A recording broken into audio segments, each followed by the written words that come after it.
بسم اللہ الرحمن الرحیم۔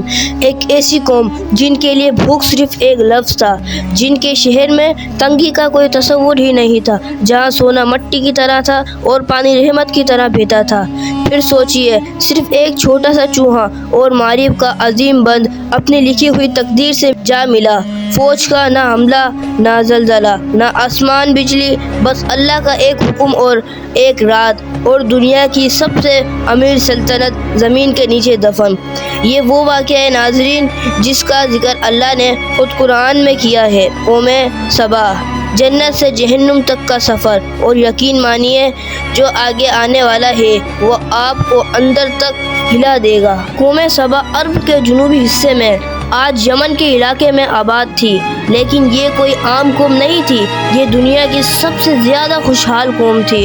ان کی زمین زرخیر تھی، ہوا نرم تھی اور بارش بالغ میزان کے ساتھ ہوتی تھی، مگر ان کی اصل طاقت، ان کا سب سے بڑا راز معریب کا عظیم بند۔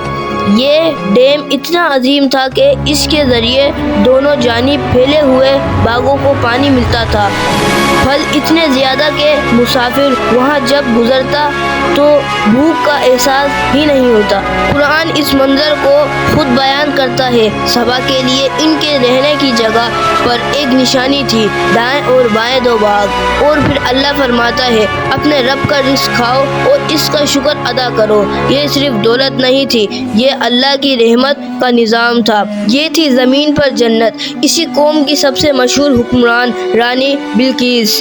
تفسیر ابن کثیر کے مطابق بلقیس ایک سمجھدار، باحکمت اور طاقتور رانی تھی۔ اس کا تخت عظیم تھا، اس کا نظام مضبوط اور اس کی سلطنت دور دور تک مشہور، یہاں تک کہ اس کا ذکر اللہ کے نبی حضرت سلیمان علیہ السلام تک جا پہنچا۔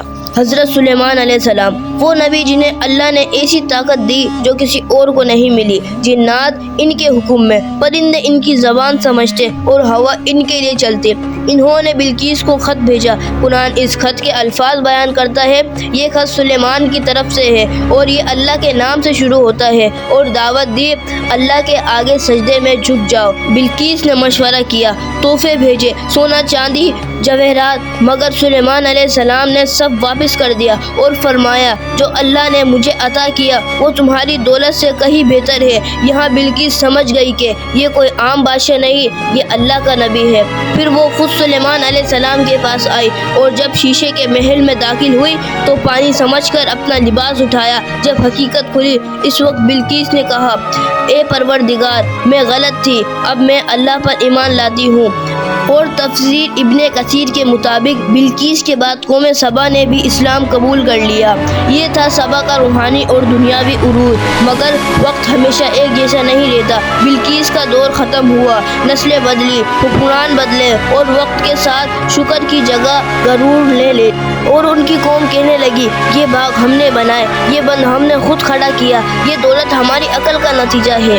اللہ کا ذکر کم ہوتا گیا اور اپنی طاقت کا نشہ بڑھتا گیا۔ اللہ نے انہیں تنبیہ کی، نبی بھیجے، مگر انہوں نے مذاق اڑایا۔ نبیوں نے ان سے کہا، یہ باغ تمہاری عقل کا کمال نہیں، یہ رب کی رحمت ہے، اگر تم نے شکر چھوڑ دیا تو یہ رحمت تم پر بوجھ بن جائے گی۔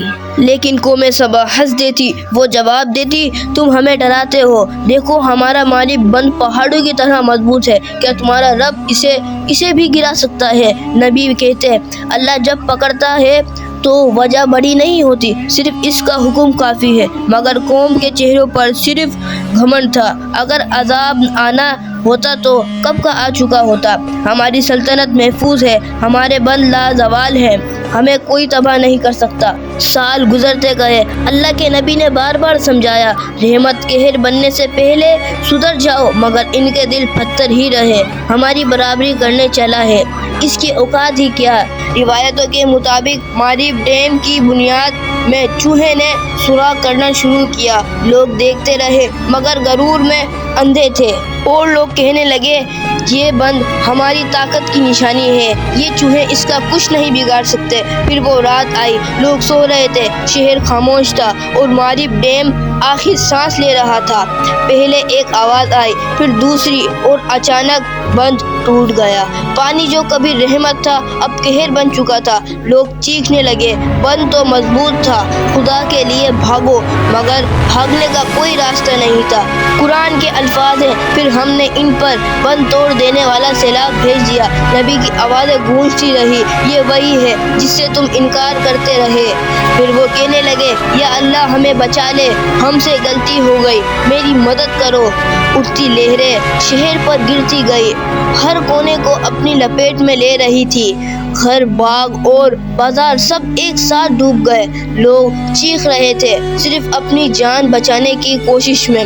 باغ مٹی میں بن گئے، گھر ڈھہ گئے، شہر کے شہر ختم ہو گئے، نسلیں ختم ہو گئی، صرف واقعہ رہ گیا۔ اللہ فرماتا ہے، ان کے باغوں کے بدلے کانٹے دار جھاڑیاں لگا دی گئی۔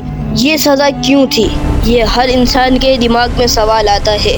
قرآن خود جواب دیتا ہے، یہ سزا اس لیے تھی کہ انہوں نے ناشکری کی۔ قوم سبا دولت سے تباہ نہیں ہوئی، غرور سے تباہ ہوئی۔ ان کا جرم یہ نہیں تھا کہ وہ امیر تھے، ان کا جرم یہ تھا کہ وہ شکر بھول گئے۔ اور ان معمولی لوگوں کو دیکھ کر ہنسی آتی ہے۔ اور یہ واقعہ صرف ان کے لیے نہیں، یہ ہم سب کے لیے ہے۔ اگر اللہ کی دی ہوئی نعمت اللہ سے دور کرے تو وہ رحمت نہیں دیتی، عذاب بن جاتی ہے۔ سوچئے، اگر ایک چھوٹا سا چوہا اللہ کے حکم سے سلطنت گرا سکتا ہے تو ہم کس گنتی میں آتے ہیں؟ کمنٹ میں لکھو، دولت یا غرور، کس چیز نے قوموں کو تباہ کیا؟ ویڈیو کو لائک کرو اور چینل کو سبسکرائب۔